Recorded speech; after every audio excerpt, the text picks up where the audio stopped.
Okay, we've got a potential warranty call here at a house we installed a gas furnace and AC system in a couple of years ago, and she says it's not cooling this morning and that it actually quit last night, so we're going to go in here and see if we can find what's wrong.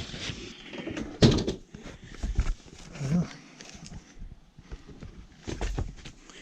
got a little bitty door that takes us into a really nice stand-up attic, and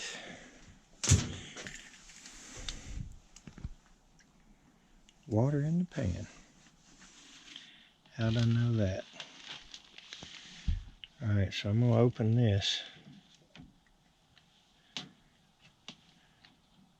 and let the amount of it drain that does drain out of the secondary. And I'm going to go outside and vacuum out the primary. I don't think this one needs a anti-siphon vent. It looks very short. It just runs right straight over here. Although I may see the issue now that my guys did not see when they were here.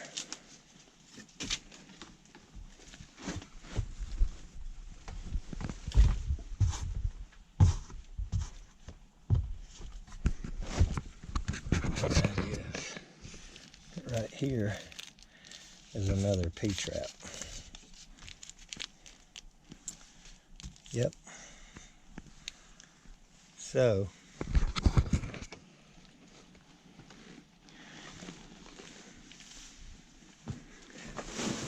one P-trap can cause enough headaches on its own from time to time. And there's another one right there, so I'm going to go vacuum this out and get it back flowing. Then I'm going to cut this and pipe it straight to right here. You can see that it's coming out of the overflow pan from me opening the valve. And I'll tell you why I don't like that valve open all the time. Is I would hate for it to be draining like that. And that just happened to be an area or a room that the customer never notices and never goes in. And then they don't see it. Looks like I got a couple of nice friendly bees right here to deal with. So I'm going to take my little shop back here and see what I can do to find out what's going on with the primary, get rid of that double trapping situation, and hopefully we will be golden. As you can see, I picked up the pipe from right there and moved it up here, and it's plugged with mud and stuff on the end. Alright, so what I'm gonna do, rather than try to vacuum or dig all that mud out of there, this thing's way longer than it has to be. I'm just gonna cut a little bit of it.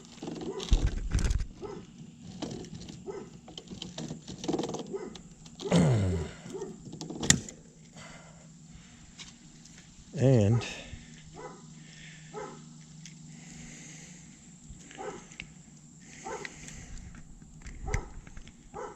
even though that can eventually back it up all the way, I am, especially it being that solid like that, I am still gonna get rid of the two P-traps. And we're gonna try to get all the excess water out of the pan as well. So Let's go ahead and vacuum this thing out. Now, let's see what else might be going on.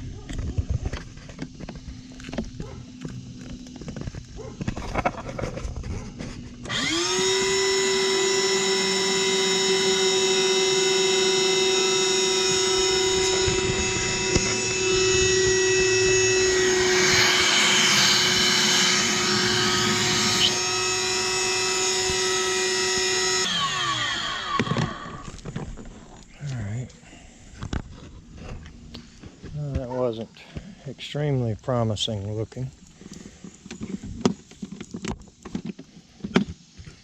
Let's see what we can do to get the pan empty and the system back on. We'll go from there. Alright, and I'm just gonna extend this pipe temporarily and see if I can. I just stuck a piece in the elbow, and I'm going to see if I can speed that up a little bit and make this vacuum out the part of it that it really won't get to out of the bottom of the pan.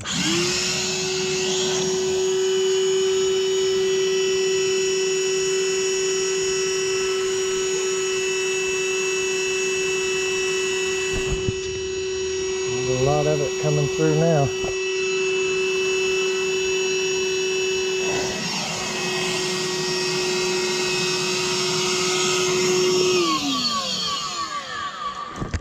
Alright, well, we got a good bit of it to rush out that way. So let's keep trying. And now the unit came back on. So we did at least hear that.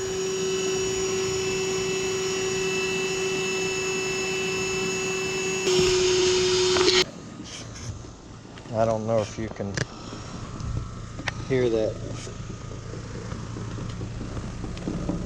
popping on the camera or not, but the traps are not full, and we're going to eliminate one of them. Trying to get as much out of this pan as I can right now.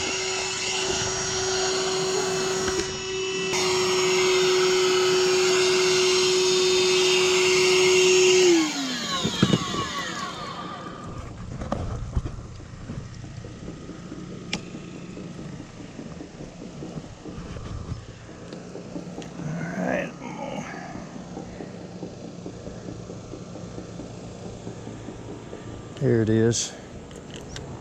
I'm going to show this to the lady so she can understand what was happening here.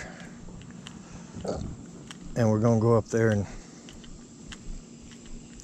get rid of one of those P-traps. I don't think it was the problem, but I would very much like to eliminate it becoming a problem. Okay, back in the dungeon. A lot of people disagree with me about wanting a trap on a gas system, which is obviously a positive drain system, positive pressure, but I want one, so I put them in. I do not want two traps, that's for sure.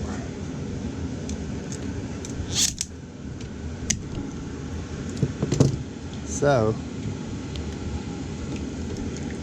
we're going to have a little bit of a problem right here for a minute.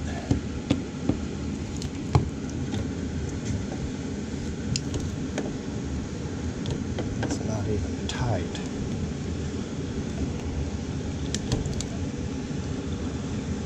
Or not real tight anyway. Alright. Obviously we're going to have to work relatively fast. Keep this from becoming a problem.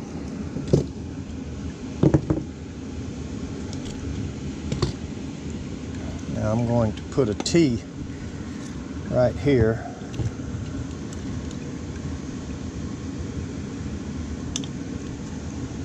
Instead of, hopefully I can, yeah.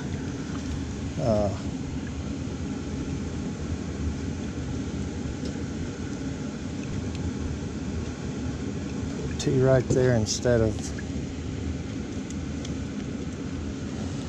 just a coupling, which is going to allow us in the future or today to pour some cleaner in here to go into that trap down there. And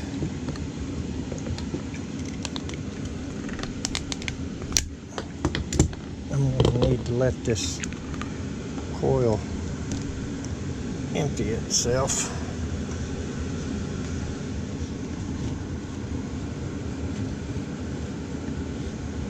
And work my way back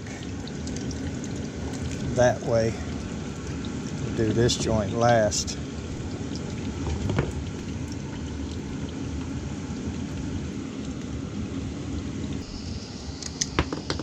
Really didn't want to shut the system down, not even just for the few seconds that it would take.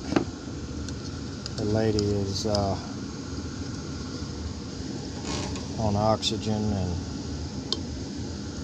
come to find out it actually quit yesterday and she didn't want to bother me on a Sunday. So I explained she would not have been bothering me and this is what I do. But anyway,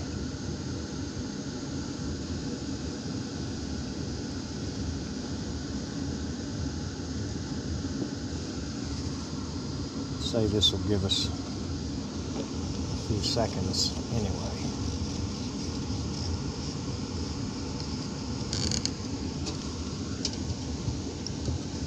Good Lord, look at that water coming out of there.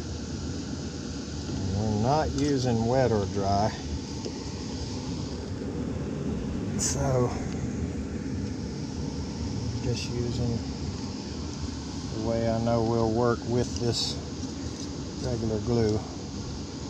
You just have to kind of seal the water at first and then let it drip off and then push it on slower. This won't leak. This will be fine.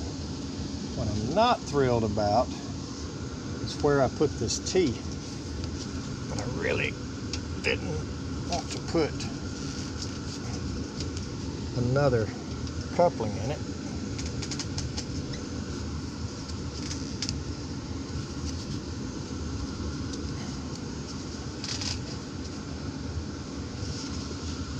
Alright, I'm going to go get some tape for that line right there. And I'm going to put a little bit longer piece on that.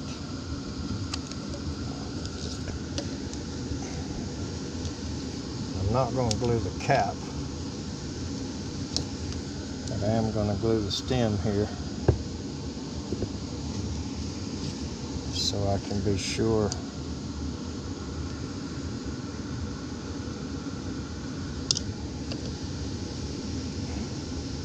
it's glued until it's up higher than where any water could be.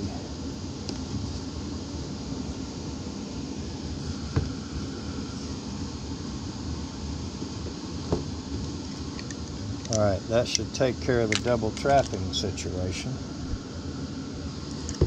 Although I don't think that did cause the problem. The problem was that plug you saw. Now, against everybody's opinion, I'm going to turn this valve back off.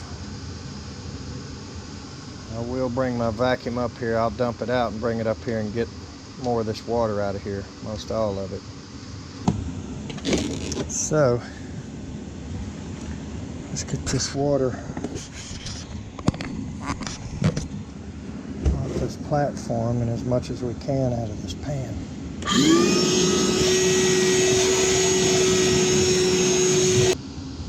Let's dump this thing out and do it one more time.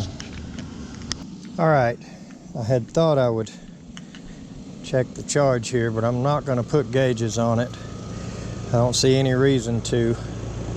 It's putting good hot air out here. It sounds good, and indoors we were getting 23 degrees of delta, which I thought was a hair excessive, and a little bit concerned about airflow. I looked at her filters, and she had used the really tight pleats, where the pleats are about an 1/8 inch apart, one of those expensive $20-something 3M filters. I wasn't able to get any footage in the house. I don't think she'd be comfortable with that, so I didn't do that. So I took those filters out momentarily, and we dropped a few degrees. We got down to about 20.5 delta, which I felt a little better at that. So nonetheless, that all tells me the system is working fine, and I'm just not going to put gauges on it. I don't see any reason to. So I have showed her the reason it was clogged and what was going on with it, and explained to her what I did. I brought her out here and I let her see the end of that piece that was completely clogged and laying in the mud over there, and she agreed that I could leave it just like we did. So let's get settled up, and we'll tell her bye, and we'll be on our way to the next one. All right, well, she's a real nice lady. Just wasn't real comfortable with the camera inside the house. Wasn't a security issue. She was just feeling like her house is not clean enough to be on TV. And that's what she called it, was on TV. And I told her these are just, you know, videos on YouTube we use for training, and we use for, you know, just sharing secrets with each other in the industry. And she didn't have any problem with it, just acted a little funny about them in the house, and said, well, you're not going to do that, are you? I said, no, ma'am. And I, you know, I can tell. And you don't blame people for that. I try to make them as private as possible, and the ones that I've walked all over their house with and shown the zoning and shown all that, I've asked them for permission if it's okay if I video the job and get a before and after, and they had no problem with it. So the ones that you saw me walking all over their house and showing the different zones and the controls and all, you know, they're okay with that, and that's probably why they're quiet and out of the way about it. They don't necessarily want to be on camera themselves, but most of those are the nicer houses, you know, that don't mind that. But nonetheless, I think everything's okay there, and we're on our way to the next one now. So thanks for watching.